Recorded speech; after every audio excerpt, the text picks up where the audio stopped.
What if I told you that the person who keeps appearing in your thoughts might not just be a memory, that their presence inside your mind could be more than nostalgia, something unseen, something alive, still pulsing between you, even in silence? Strange, isn't it? But what if this isn't coincidence at all? What if Carl Jung was right, that your thoughts are not just thoughts, but energy shaping a hidden connection you don't yet understand? Think about it. You wake up, try to start your day, but suddenly he is there again. Not in reality, but in your mind, almost as if his shadow refuses to leave you. You tell yourself it's just a random memory, yet it keeps happening. Why does this image, this person, this feeling return, no matter how many times you try to bury it? You see, Carl Jung, one of the greatest psychologists of all time, believed that our thoughts are not passive. They are energy, they are vibration, and where attention goes, energy flows. So every time your mind drifts back to him, it's not a harmless memory. It's you unconsciously feeding a connection that still vibrates. The question is, are you ready to know whether this is real destiny or just a trick of your own mind? But before we explore deeper, I want you to do something for yourself. Subscribe to my channel SYC Soul. Click the like button, hit the notification bell so you don't miss the upcoming videos, and share this with someone who also needs these answers. Now, let's continue. You might think you're alone in this, but many people feel the same. They try to keep busy, talk to others, even laugh, but that invisible thread pulls their thoughts back to the same person. It feels unexplainable, almost mystical. Yet Jung would argue it's not mysticism at all. It's psychology. It's how your energy is being invested, consciously or unconsciously. But here's where the mystery deepens. Sometimes we confuse emotional attachment with intuition. We believe strong feelings mean destiny, but often it's just our mind searching for comfort in the familiar, even if that familiar once hurt us. So the real question isn't, why do I think of him? But what inside me is keeping this thought alive? And if you're wondering what happens when you discover that answer, stay with me, because what comes next will surprise you. So let's go deeper. You try everything to distract yourself. Work, music, conversations, even new people.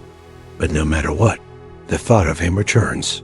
It feels almost supernatural, as if an invisible thread keeps pulling you back. But is this really some hidden bond, or is it something else entirely? Carl Jung suggested that our minds form patterns, and once those patterns are established, they can trap us in cycles. Think of it like this. Each time you replay a memory, each time you wonder what he's doing, you're reinforcing a pathway in your mind. That repetition makes the thought stronger, not weaker. You're not just remembering him, you're feeding the emotional energy tied to him. And energy, Jung believed, is never still.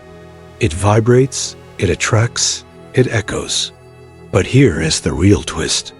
Just because you feel this intensity doesn't mean he is your destiny. Often, what you're missing is not the person. It is the feeling you had when you were with them.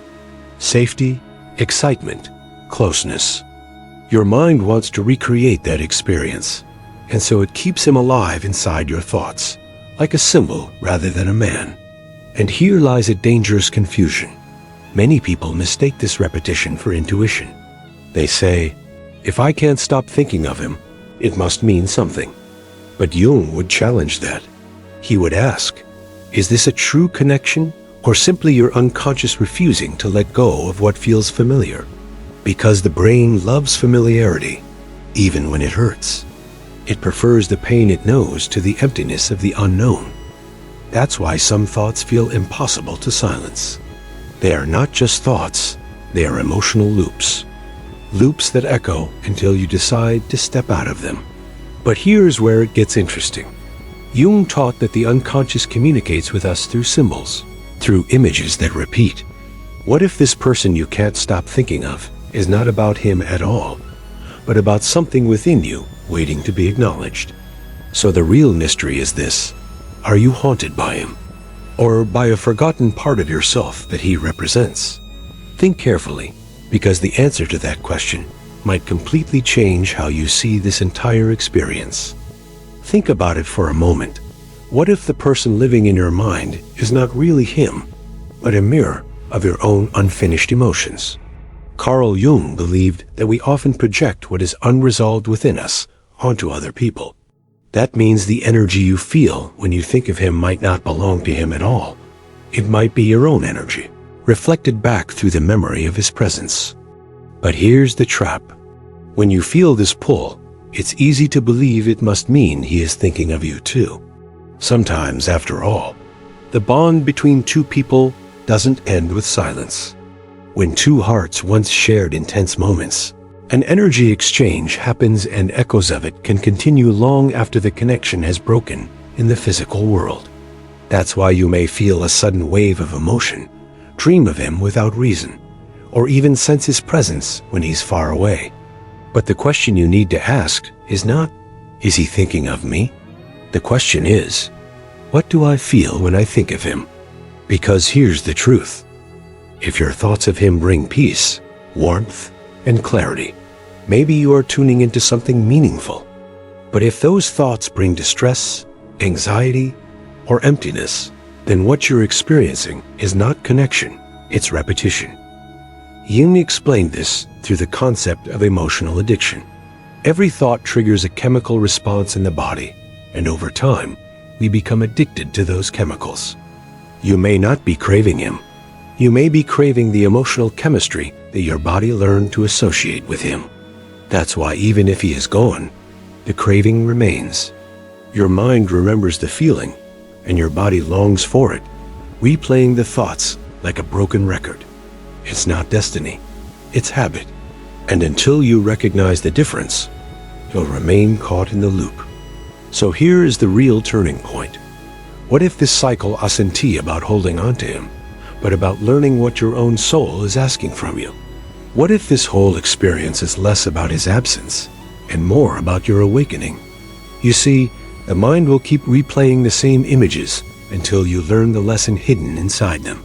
The question is, are you ready to uncover that lesson? Carl Jung often spoke of something he called the collective unconscious, a hidden reservoir of images, symbols, and patterns that connect all human beings. What if the person you cannot stop thinking of has become one of those symbols within you? Not just a man with a face and a name, but an archetype, an energy representing something far greater than himself. You see, in Jung's view, our minds create inner characters that stand for our desires, wounds, and lessons. So when your thoughts circle back to him again and again, perhaps you're not being haunted by his reality at all. Instead, you're being haunted by what he symbolizes for you. Maybe he stands for the comfort you once felt, the passion you once tasted, or even the rejection you never healed from. In that way, he isn't just a person from your past. He is your unconscious speaking to you in disguise. But here comes the mystery. Why would your mind choose him, of all people, to deliver this message?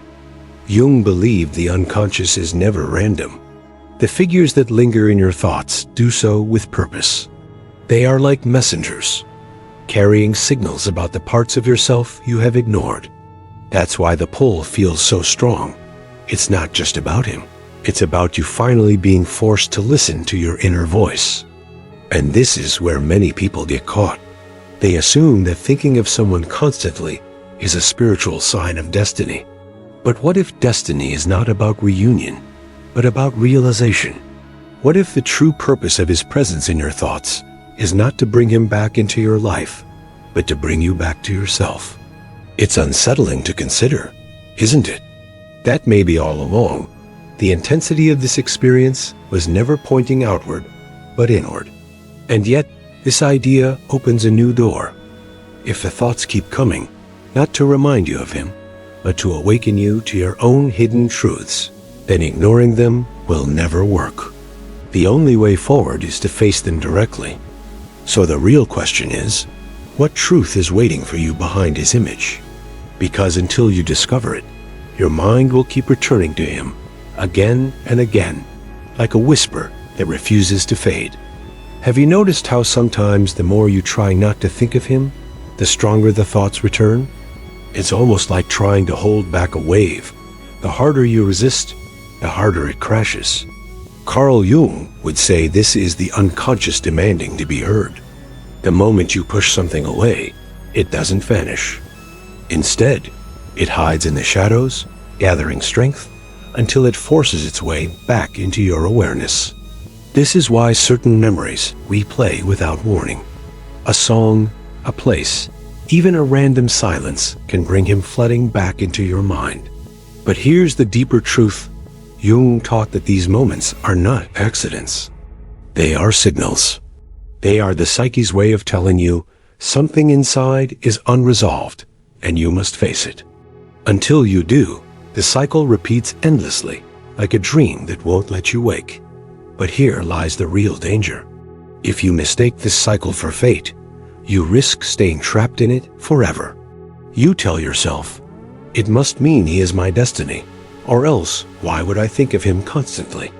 Yet Jung warned us, destiny does not speak in obsessions, it speaks in growth.